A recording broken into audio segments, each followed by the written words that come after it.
I'm just in anticipation of you reading this. Mermaids, unicorns, pixies, it's the stuff of fairy tales. Or is it Larry? No, or is it Larry? Oh, yes, sorry, because I didn't get it. Oh, you had one job.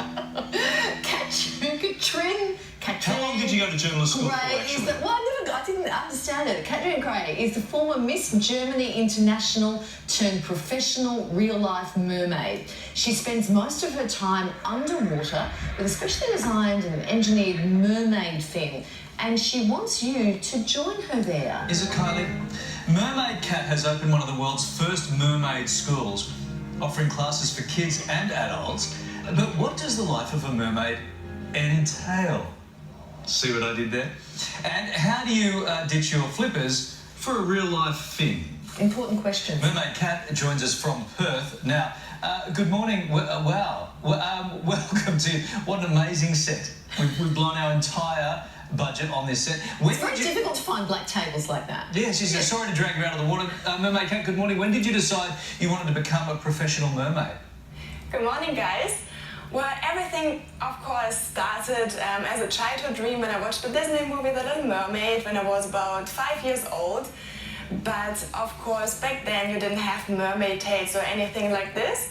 So it took me about 20 years. In my mid-20s, I done all my training to become a scuba diving instructor in Sydney, actually. Yeah.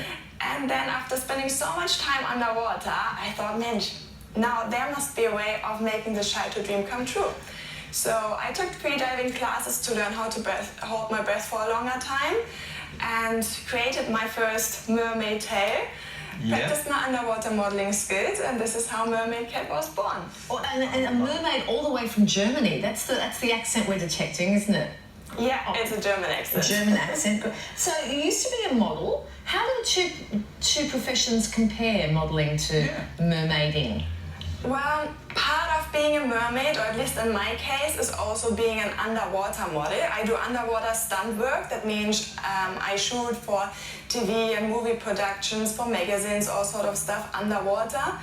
And from being a former model and then a scuba diving instructor, it was actually not too hard for me to train and practice my underwater modeling skills. So it basically goes hand in hand. When you put it like that, it sounds normal.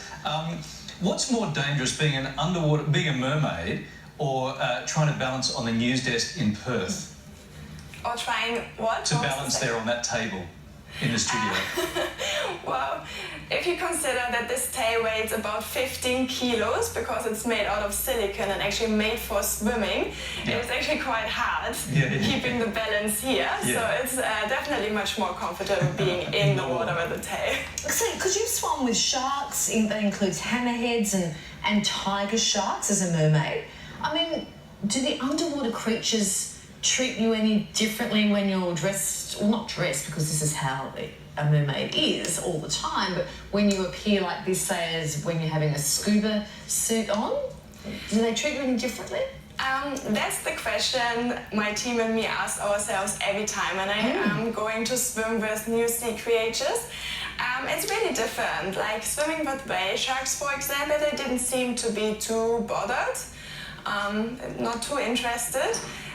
Swimming with tiger sharks and hammerhead sharks was absolutely incredible and amazing. Especially this one moment where this female hammerhead shark decided to have a little dance with me, and she came swimming towards me. And underwater, as a mermaid or underwater model, I don't have goggles or a swimming mask, so I can't see clearly. And I've just seen this big shadow swimming straight towards me, and then she decided to push me through the water a little bit. And it was like such a positive and friendly interaction.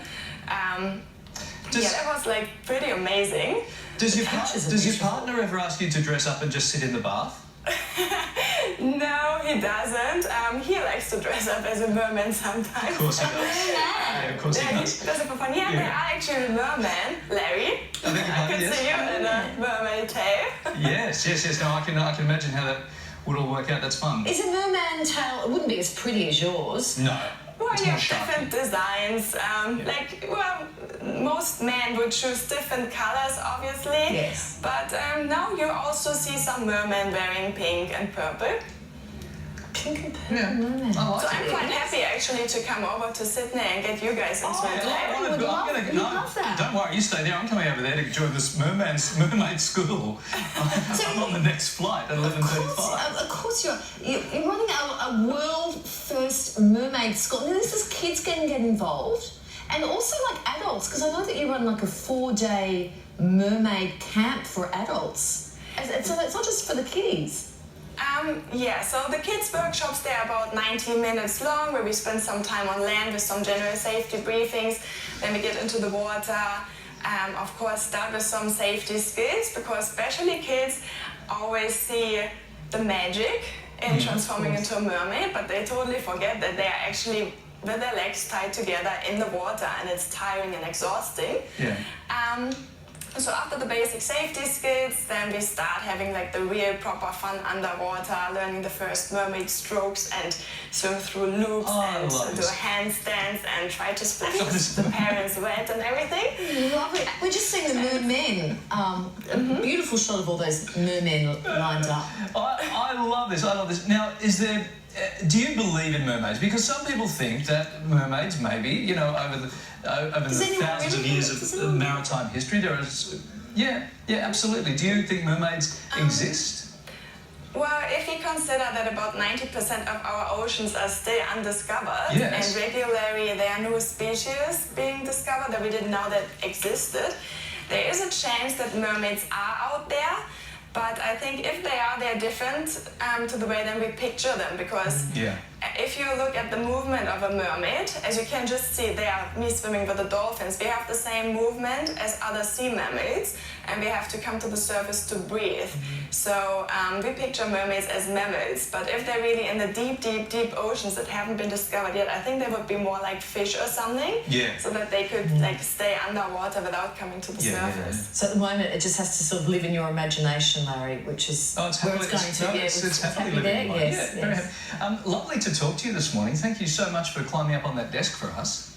Lovely talking to you too. Thank you. Okay. Thank you, Kat. Oh, so delightful. If you want to learn more about Kat's mermaid school, I think I do. Yes, head to the Morning Show website. I'm just checking the flights now for you. I can swim over. Put my little merman outfit. swim up. Coming up.